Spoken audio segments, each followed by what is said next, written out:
Hello friends,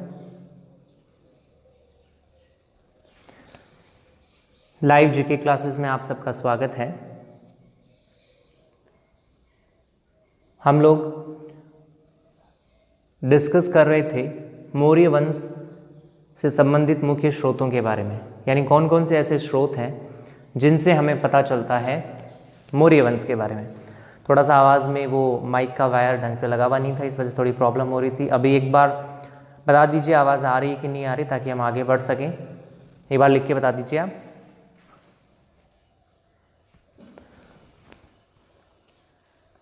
हाँ, तो I think अभी आपके पास आवाज़ आ रही होगी। तो फ्रेंड्स, हम लास्ट वीडियो में डिस्कस कर रहे थे कि मौर्य वंश के मुख्य स्रोत या सोर्सेस कौन कौन से हैं जिनसे हमें मौर्य वंश के बारे में सूचना मिलती है।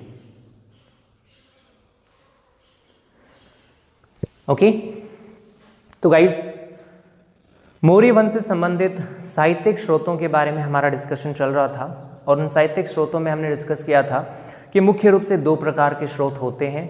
एक भारतीय साहित्यिक स्रोत और दूसरे विदेशी। भारतीय साहित्यिक स्रोत जो हैं वो मुख्य रूप से तीन भागों में बांटे जाते हैं: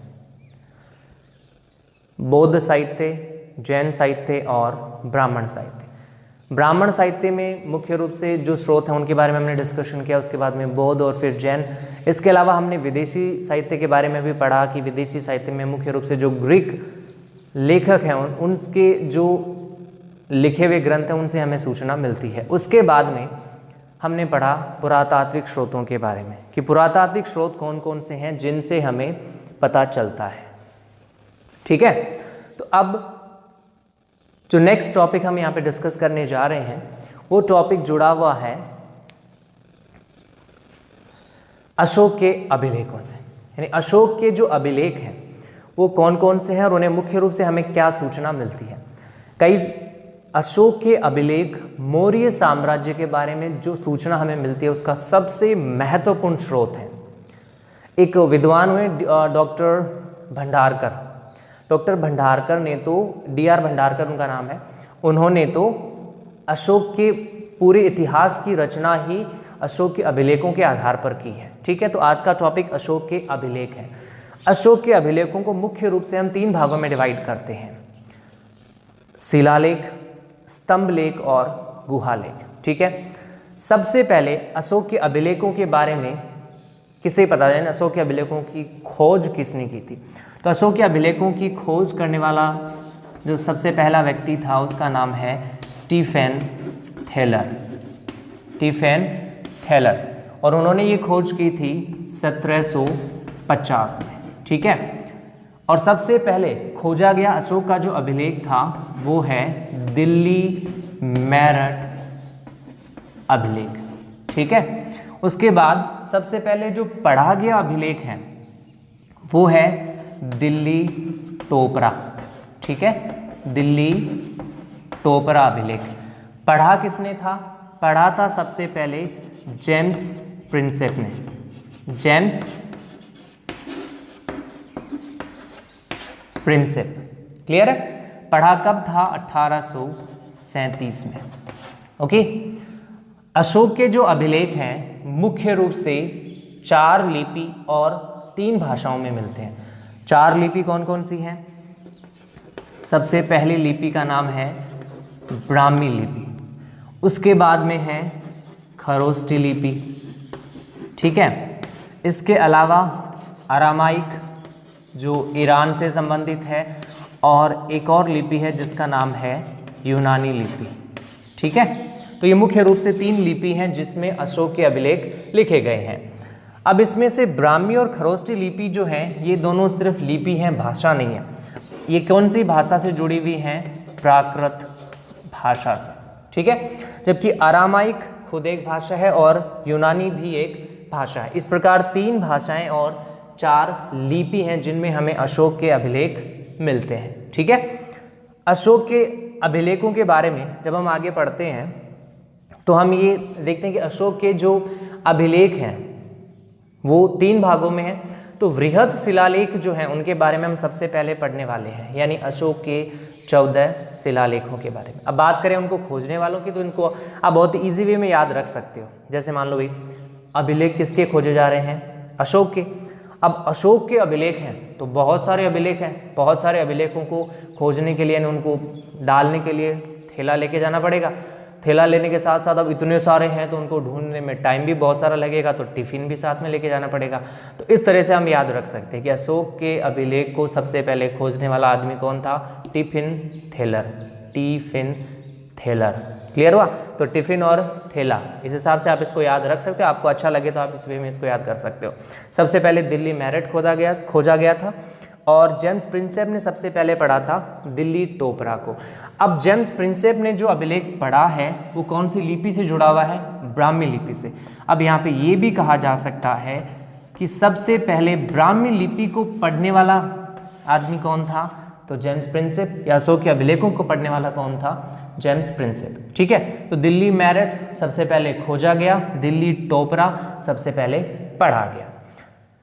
अब यहाँ से आगे हमारा जो डिस्कशन चलेगा वो अशोक के 14 शिलालेखों के बारे में चलेगा कि वो 14 शिलालेख कहाँ से मिले थे और इनमें क्या लिखा हुआ है। ठीक है, अब बहुत से लोग जो हिस्ट्री से जुड़े हुए नहीं हैं उनको ये लगता है कि अशोक के 14 शिलालेखों का मतलब है कि 14 अलग अलग शिलाएं हैं जिनके ऊपर अशोक के ये 14 लेख लिखे हुए हैं। वास्तव में ऐसा नहीं है। 14 शिलालेखों का मतलब 14 शिलाएं नहीं हैं। ठीक है, 14 शिलालेखों का मतलब है कि 14 लाइनें लिखी हुई हैं।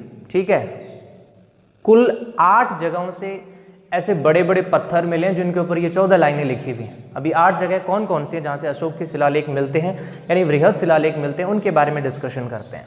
ठीक है, तो सबसे पहला नाम है सहबाजगढ़ी। ठीक है, सहबाजगढ़ी। उसके बाद में दूसरा नाम है मानसेरा। दोनों ही पाकिस्तान में है। ठीक है, और ये दोनों ही अभिलेख खरोष्टी लिपि में। ये दोनों ही वृहद शिलालेख जो हमें मिले हैं, यहाँ से जो शिलाएं मिली हैं, इनके ऊपर जो लेख लिखे हैं वो खरोष्टी लिपि में है। ठीक है, उसके बाद में बात करें भारत की, तो भारत में कुल 6 जगह जहाँ से ये लेख मिलते हैं। ऊपर से शुरू करते हैं। सबसे पहले कालसी। कालसी देहरादून उत्तराखंड में है। ठीक है, कालसी है देहरादून उत्तराखंड। उसके बाद में नेक्स्ट जो अभिलेख है वो है गिरनार से जुड़ा हुआ। ठीक है, गिरनार जो जूनागढ़ गुजरात में है। ठीक है, उसके बाद में है सोपारा। सोपारा जो ठाणे महाराष्ट्र में है। ओके, उसके बाद में है एरागुड्डी। एरागुड्डी। ठीक है, और ये जो एरागुड्डी जो अभिलेख है ये मिलता है कर्नूल महाराष्ट्र में। उसके बाद में उड़ीसा से 2 मिले हैं। एक तो है जौगढ़। ठीक है, गंजाम उड़ीसा में है। दूसरा है धौली जो पुरी उड़ीसा में। इस प्रकार कुल 8 जगहों से अशोक के 14 शिलालेख मिले हैं। ठीक है, मीन समझ में आया कि 8 जगहों से मिले हैं और इन 8 वृहद शिलाओं के ऊपर 14 बातें लिखी हुई हैं। ठीक है, और इन्हीं 14 बातों को हम 14 शिलालेख के नाम से जानते हैं। अब ये जो 14 शिलालेख हैं इनमें क्या लिखा हुआ है वो हमारा नेक्स्ट पॉइंट होगा। ठीक है, ओके, तो अब टॉपिक है कि इन 14 शिलालेखों में क्या लिखा हुआ है। ठीक है, अब एक शॉर्ट ट्रिक के जरिए हम इनको धीरे धीरे सबको याद करेंगे।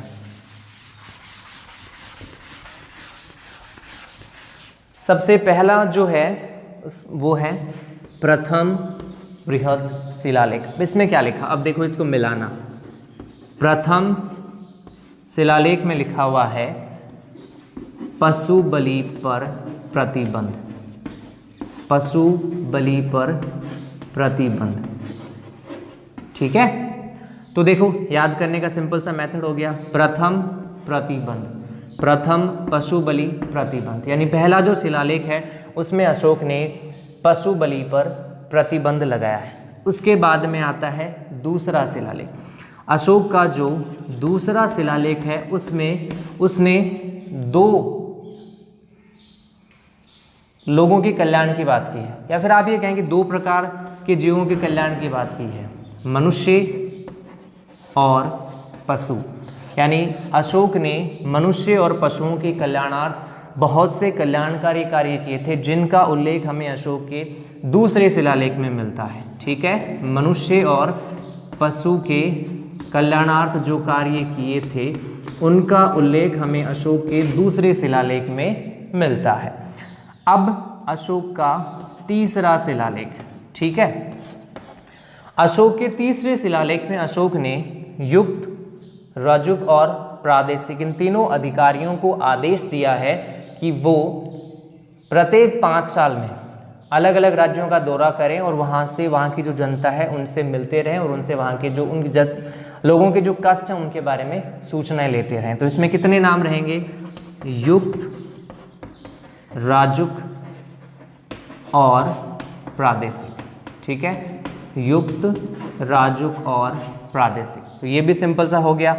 तीसरा शिलालेख 3 लोगों को निर्देश, युक्त, राजुक और प्रादेशिक। उसके बाद में आता है अशोक का चतुर्थ शिलालेख। अब इस चतुर्थ शिलालेख में क्या लिखा हुआ है? चतुर्थ शिलालेख में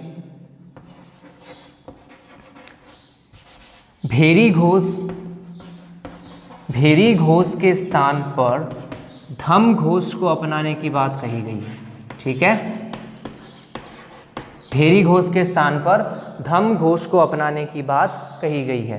तो भेरी घोष, धम घोष। अब ये भी आसानी से याद हो जाएगा। चतुर्थ शिलालेख 4 नंबर का है, जिसमें भेरी घोष में कितने अक्षर हो गए? 4। चतुर्थ 4 है ना, भेरी घोष, धम घोष। इसमें वैसे 5 होते हैं लेकिन हम इसको 4 के हिसाब से याद रख सकते हैं।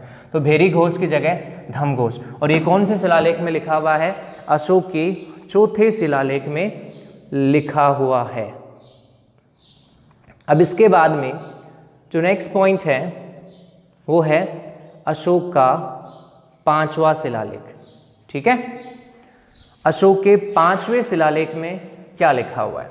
ठीक है, तो अशोक के 5वें शिलालेख में अशोक ने धम महामात्रों की नियुक्ति के बारे में लिखा। यानी अशोक के राज्याभिषेक के 13वें वर्ष में धम महामात्रों की नियुक्ति, जिसके बारे में लिखा गया है अशोक के 5वें शिलालेख में। अब इसके बाद में अगला है अशोक का 6ठा शिलालेख।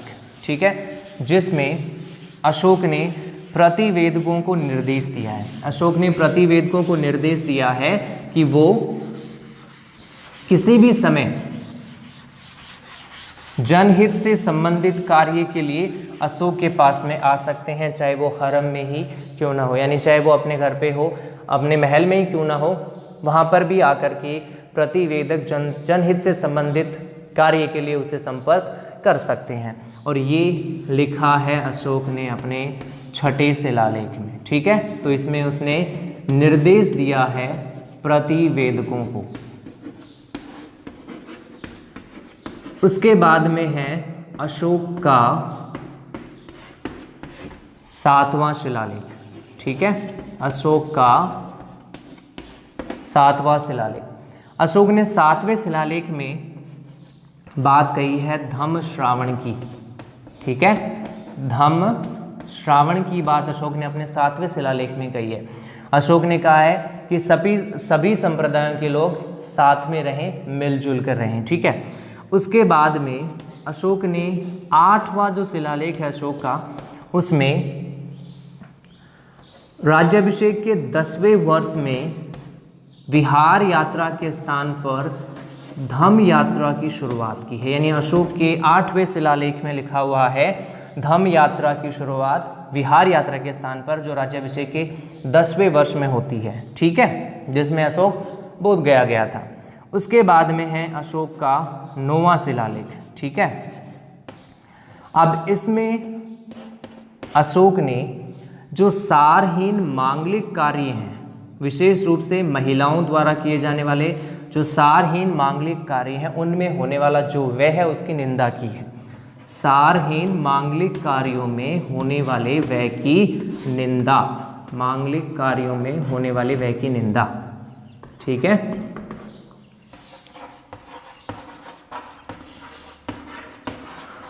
उसके बाद में आता है अशोक का 10वां शिलालेख।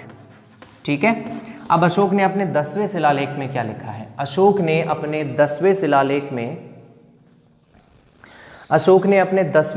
में धम्म की श्रेष्ठता के बारे में लिखा है, यानी अशोक ने धम्म को सर्वश्रेष्ठ बताया है।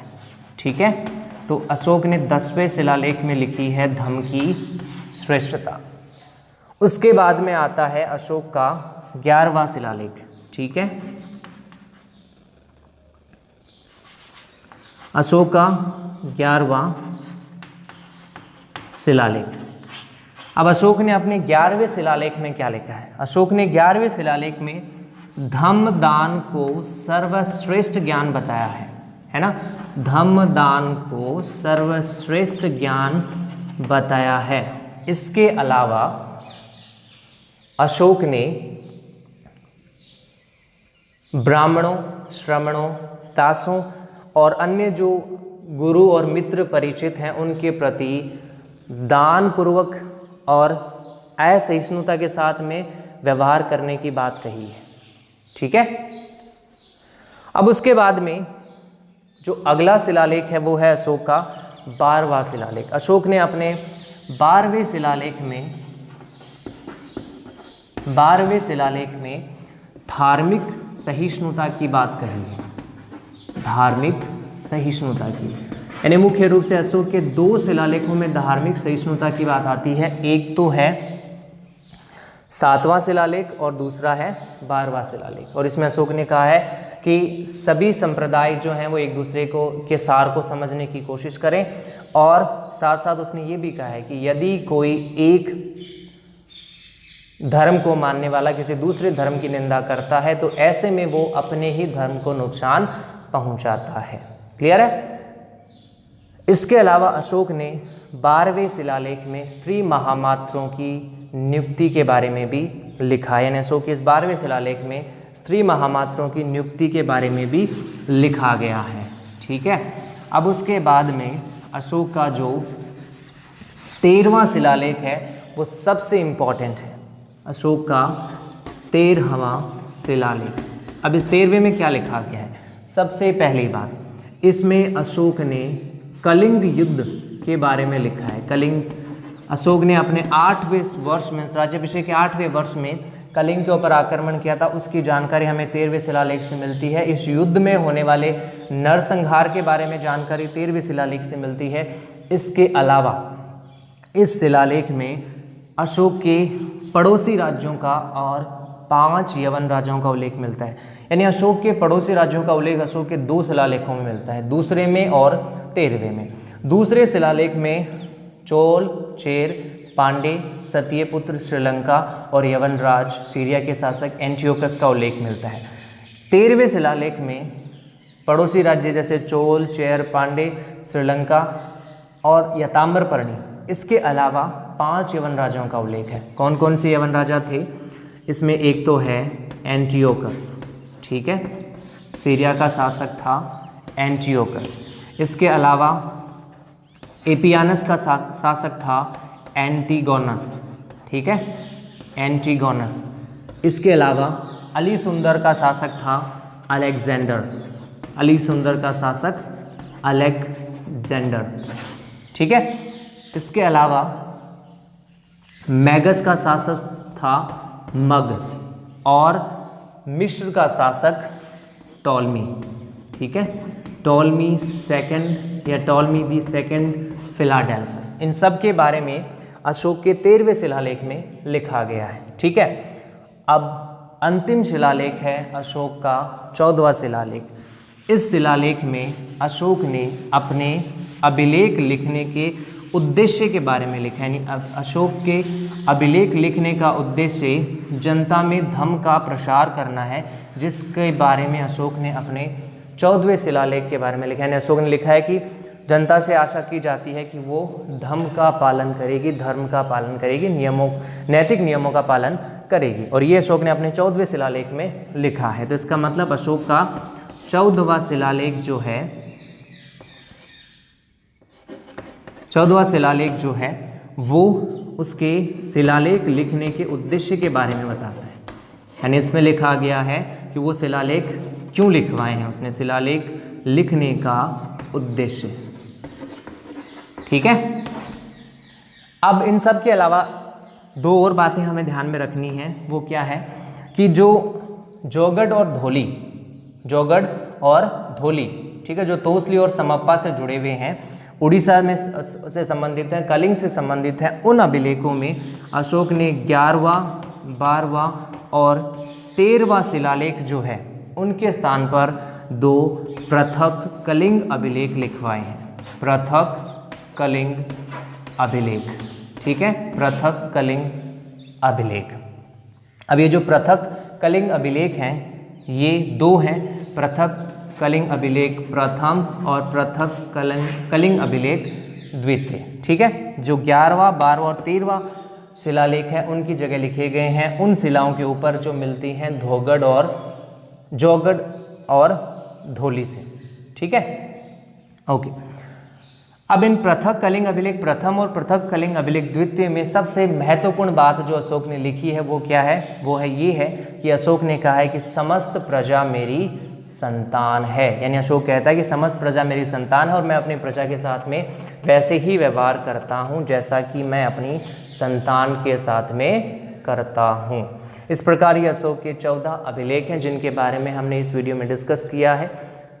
अब इसमें जो भी हमने पढ़ा है उसको लेकर यदि कोई भी डाउट आपके माइंड में होता है तो आप मुझे कमेंट सेक्शन में लिख सकते हैं। मैं आपके डाउट को डेफिनेटली रिजॉल्व करूंगा, आपकी हेल्प करूंगा उसको रिजॉल्व करने में। ठीक है।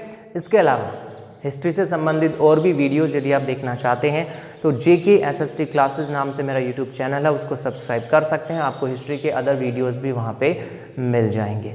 बचे हुए पॉइंट्स के बारे में हम डिस्कस करेंगे अगले वीडियो में। तब तक के लिए जय हिंद, जय भारत।